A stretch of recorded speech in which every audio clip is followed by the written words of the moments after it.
नमस्कार मित्रांनो, मी राऊत सर, संस्थापक व संचालक युनिक अकॅडमी स्पर्धा परीक्षा मार्गदर्शन केंद्र यवतमाळ. तुम्हा सर्वांचं आपल्या Raut sir unique academy Yavatmal या यूट्यूब चॅनलवर मनपूर्वक स्वागत करतो. जर तुम्ही नवे असाल तर प्रथम चॅनलला सबस्क्राईब करा, घंटीचं बटन दाबा, ऑलवर सेट करा आणि व्हिडिओ आवडला तर व्हिडिओला लाईक करून सर्वांना शेअर नक्की करा. मित्रांनो, गुरुपौर्णिमा संपूर्ण इतिहास व उगम आपण या व्हिडिओच्या माध्यमातून बघणार आहोत. बघा मित्रांनो, गुरुपौर्णिमेचा संपूर्ण इतिहास व उगम याच्यामध्ये पहा, इथे गुरुपौर्णिमा हा भारतीय संस्कृतीतील गुरूंना समर्पित सर्वात प्राचीन आणि पवित्र सण आहे. हा दिवस आषाढ महिन्यातील पौर्णिमेला साजरा केला जातो. या दिवशी ज्ञान, संस्कार, अध्यात्म, शिक्षण आणि जीवनमूल्ये देणाऱ्या गुरूंचे पूजन केले जाते. भारतीय संस्कृतीत गुरुचे स्थान देवापेक्षाही श्रेष्ठ मानले गेले आहे. गुरुर्ब्रह्मा गुरुर्विष्णू गुरुर्देवो महेश्वरा गुरु साक्षात परब्रह्म तस्मै श्री गुरुवे नमः.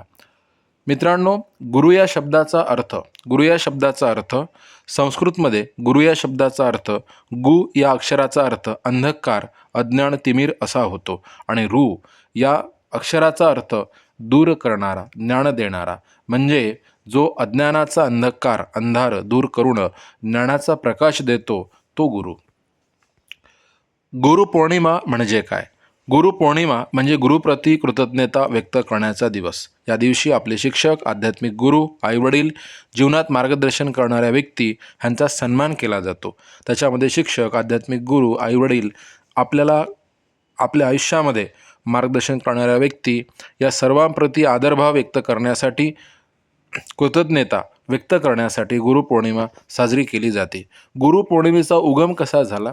गुरुपौर्णिमेचा उगम अत्यंत प्राचीन आहे. याचे मूळ वैदिक काळात सापडते. त्या काळी विद्यार्थी गुरुकुलात शिक्षण घेत असत. शिक्षण पूर्ण झाल्यावर गुरूंना दक्षिणा, नमस्कार, सेवा, कृतज्ञता अर्पण केली जात असे. ही परंपरा पुढे गुरुपौर्णिमा म्हणून विकसित झाली. महर्षी वेदव्यास आणि गुरुपौर्णिमा ह्यांचा काय संबंध आहे ते आपण बघणार आहोत. गुरुपौर्णिमेला व्यास पौर्णिमा असे म्हणतात, कारण त्या दिवशी महर्षी वेदव्यासांचा जन्म झाला अशी परंपरागत श्रद्धा आहे. आणि व्यासांनी काय केलं आहे बघा. महर्षी वेदव्यास कोण होते हा महत्त्वाचा मुद्दा. त्याच्यात महर्षी वेदव्यास हे भारतातील महान ऋषी, तत्त्वज्ञ आणि ग्रंथकार मानले जातात. त्यांना कृष्ण द्वैपायन, बादरायण आणि वेदव्यास या नावांनी सुद्धा ओळखले जाते. त्यांनी काय केले तर महाभारत दिले. महाभारताचे लेखक जे आहे ते व्यास आहे. महाभारत हा जगातील सर्वात मोठा महाकाव्य ग्रंथ आहे. 1,00,000 श्लोक यामध्ये आहेत आणि याच महाभारताचा एक भाग म्हणजे भगवद्गीता होय. भगवद्गीतेमध्ये 18 अध्याय, 700 श्लोक आणि त्याच्यानंतर 18 पुराणे. परंपरेनुसार महर्षी वेदव्यासांना 18 महापुराणांचे संकलन रचनाकार मानले जाते. ही अतिशय महत्त्वाची गोष्ट आहे. म्हणून महर्षी वेदव्यासांना आदिगुरु असं म्हटलं जातं. बघा, मुळात जर आपण बघतो म्हटलं तर वेद एकच होता. त्या वेदातील ज्ञानाची त्यांनी अचूक मांडणी केली, वेदांचे वर्गीकरण केले, त्याच्यामध्ये धर्माचे तत्त्व सांगितले आणि हे सर्व ज्ञान सर्वसामान्य लोकांपर्यंत पोहोचवण्याचे कार्य केले. म्हणून त्यांना जगद्गुरू, आदिगुरू, आद्यगुरू असे म्हटले जाते. नंतर मित्रांनो, गुरुकुल परंपरा म्हणजे गुरुपौर्णिमेचा आपण विचार करतो म्हटलं तर तो संबंध गुरुकुल परंपरेशी जोडला जातो. प्राचीन भारतात विद्यार्थी गुरूंच्या आश्रमात राहून शिक्षण घेत. मग या गुरूंच्या आश्रमात विद्यार्थ्यांना येथे शिस्त, संस्कार, ज्ञान आणि जीवन कौशल्य यांचा संगम होत असे. विद्यार्थ्यांना केवळ पुस्तकी ज्ञान नव्हे तर व्यवहारज्ञान, निसर्गप्रेम आणि आत्मिक विकासाचेही शिक्षण दिले जात असे. आता या गुरुकुलामध्ये पूर्वी कोणकोणते विषय आणि कोणकोणत्या विषयाचे प्रमुख शिक्षण दिले जायचे तर त्यामध्ये वेदांचे अध्ययन करून धर्म, ज्ञान, यज्ञ, उपासना आणि जीवनमूल्ये शिकवली जात. युद्धकला, त्याच्यामध्ये धनुर्विद्या, तलवारबाजी, गदायुद्ध, मल्लखांब यासारख्या कला शिकवल्या जात.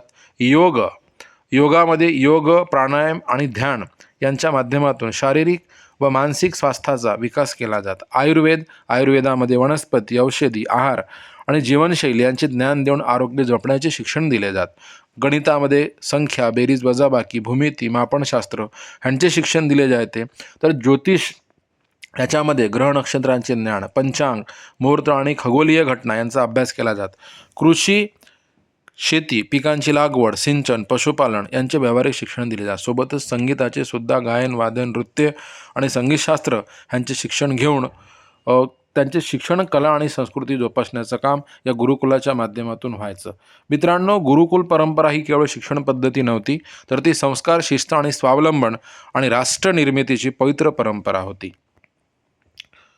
गुरु शिष्य परंपरा, काही प्रसिद्ध गुरु जर आपण बघतो म्हटलं या ठिकाणी, भारतातील प्रसिद्ध गुरु शिष्य परंपरा बघा. श्रीरामांचे गुरु वशिष्ठ, श्रीकृष्णांचे गुरु सांदीपनी, अर्जुनांचे गुरु द्रोणाचार्य, नंतर भीष्मांचे आचार्य भीष्म यांचे गुरु परशुराम, स्वामी विवेकानंद यांचे गुरु रामकृष्ण परमहंस, छत्रपती शिवाजी महाराज यांचे गुरु समर्थ रामदास स्वामी, अशी गुरुशिष्य परंपरा आपल्याला पाहायला मिळते. या गुरुपौर्णिमेचा बौद्ध धर्माशी काय संबंध आहे हे इथे आपण बघूया. बघा, बौद्ध धर्मातील गुरुपौर्णिमा परंपरेनुसार आषाढ पौर्णिमेलाच भगवान बुद्धांनी सारनाथ येथे पंचवर्गीय भिक्षूंना पहिला धर्मोपदेश धम्मचक्र परिवर्तन दिला. पहिला धर्मोपदेश दिला, त्याला धम्मचक्र परिवर्तन असं म्हटले जाते. त्यामुळे हा दिवस बौद्ध परंपरेतही अत्यंत महत्त्वाचा मानला जातो. ही महत्त्वाची गोष्ट. जैन धर्मामध्ये गुरु पौर्णिमेला काय महत्त्व आहे तर बघा, जैन परंपरेतही गुरु आचार्य आणि साधूंच्या सन्मानाला विशेष स्थान आहे. विविध परंपरांमध्ये या काळात गुरुबद्दल कृतज्ञता व्यक्त करण्याचे कार्यक्रम आयोजित केले जातात. हिंदू धर्मामध्ये गुरु पौर्णिमेला काय महत्त्व आहे तर हिंदू धर्मामध्ये ज्ञान, संस्कार, धर्म, आत्मज्ञान आणि मोक्षाचा मार्ग या दृष्टिकोनातून या गुरुपौर्णिमेकडे बघितले जाते. गुरु दाखवितो मार्ग, शिष्य पोहोचतो परमधामा, असे महत्त्व आहे. गुरुचे स्थान भारतीय संस्कृतीनुसार माता, पिता, गुरु हे देवासमान असतात. गुरुशिवाय ज्ञान मिळत नाही. गुरुपौर्णिमा आपण का साजरी करतो तर गुरूंचा सन्मान करण्यासाठी, कृतज्ञता व्यक्त करण्यासाठी, आत्मपरीक्षण करण्यासाठी, ज्ञानप्राप्ती, संस्कार जपण्यासाठी आणि आध्यात्मिक प्रगती करण्यासाठी. गुरुच्या चरणी श्रद्धा आणि जीवनामध्ये प्रकाश मिळतो, ही महत्त्वाची गोष्ट. आता गुरुपौर्णिमेची परंपरा आणि कोणकोणत्या माध्यमातून आपल्याला गुरुपौर्णिमा साजरी करता येते तर गुरूंचे पूजन करून, त्यांचा चरणस्पर्श करून, त्यांना पुष्प अर्पण करून, ग्रंथाचे पूजन करून, दान, सत्संग, प्रवचन, ध्यान, जप करून आपल्याला गुरुपौर्णिमा साजरी करता येते. आता आधुनिक काळातील गुरुपौर्णिमेबद्दल बोलतो म्हटलं तर ती कशी आहे. आज गुरुपौर्णिमा केवळ धार्मिक सण नसून शिक्षक, मार्गदर्शक, प्रशिक्षक, संशोधक आणि जीवनाला दिशा देणाऱ्या सर्व व्यक्तींबद्दल कृतज्ञता व्यक्त करण्याचा दिवस म्हणूनही साजरा केला जातो. गुरूंचे ऋण अनंत, त्यांना वंदन शतेशा. लक्षात घ्या. निष्कर्ष, गुरुपौर्णिमा हा केवळ एक सण नाही, तो भारतीय ज्ञान परंपरा, गुरुशिष्य नाते, संस्कार आणि कृतज्ञतेचा उत्सव आहे. महर्षी वेदव्यासांच्या स्मरणातून ज्ञानाचा वारसा पुढे नेण्याची प्रेरणा या दिवसातून मिळते. मित्रांनो, व्हिडिओ आवडला असेल, व्हिडिओला लाईक करा, चॅनलला सबस्क्राईब करा, घंटीचं बटन दाबा आणि इतरांना शेअर नक्की करा. Thank you so much.